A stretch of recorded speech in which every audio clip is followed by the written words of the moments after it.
From the KOFI News Team, this is KOFI's Flathead News Weekly, covering the week's top headlines from Kalispell to Columbia Falls, Whitefish to Big Fork, and across northwest Montana.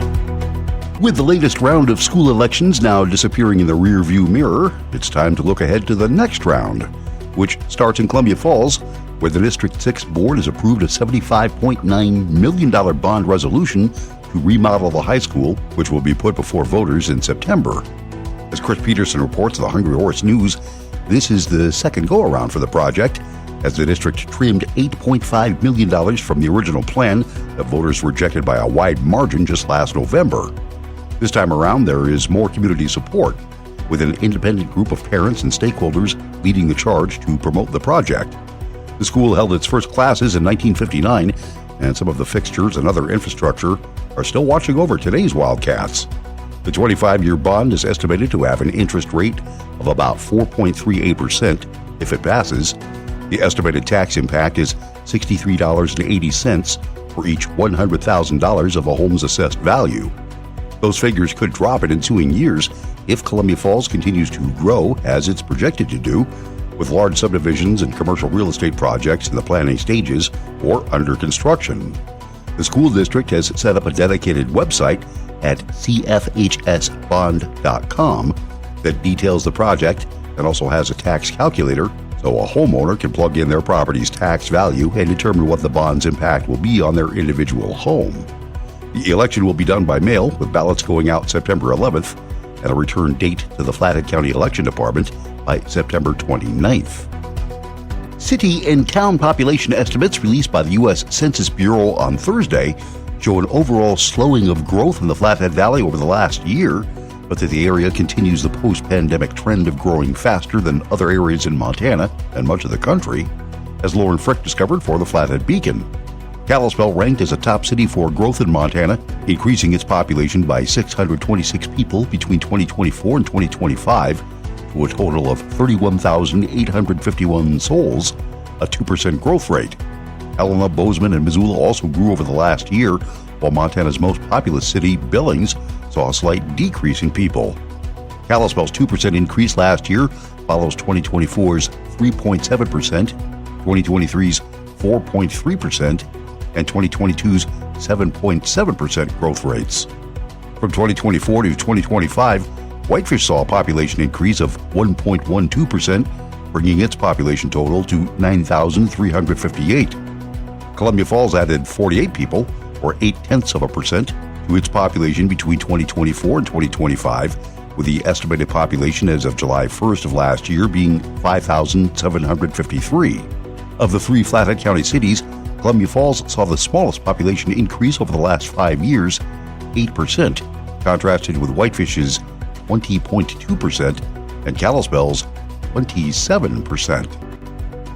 In 2024, a Texas-based property development company called SHOP purchased the Kalispell Center Mall and its 22.5 acres of land adjacent to the Parkline Trail. Plans for the mall were the topic of discussion Thursday during an Urban Renewal Agency board work session, as Sean Wells reports for MTN News.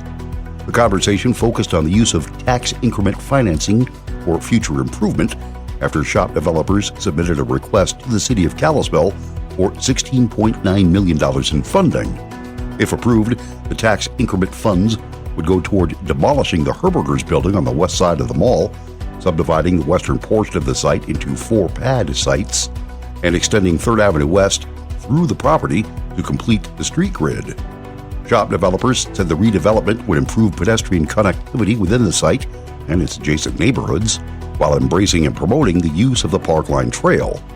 In information submitted to the city, developers said tax increment projections estimate the project will generate $22.2 million in cumulative property tax increment revenues, which is more than enough to pay back the TIF investment in the project.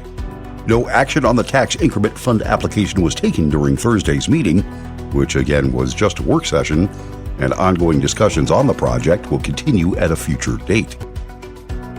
The Kalispell Planning Commission on Tuesday endorsed updating the city's public participation plan. City Council in April adopted a new land use plan under the Montana Land Use Planning Act a 2023 state law designed to streamline housing construction. To comply with the law, the body shifted subdivision approvals to city staff, ending the Planning Commission and Council review process, which included public hearings. Residents will still have a window to submit written comments and can appeal decisions made by planning staff, a process that begins with the city's Development Services Department.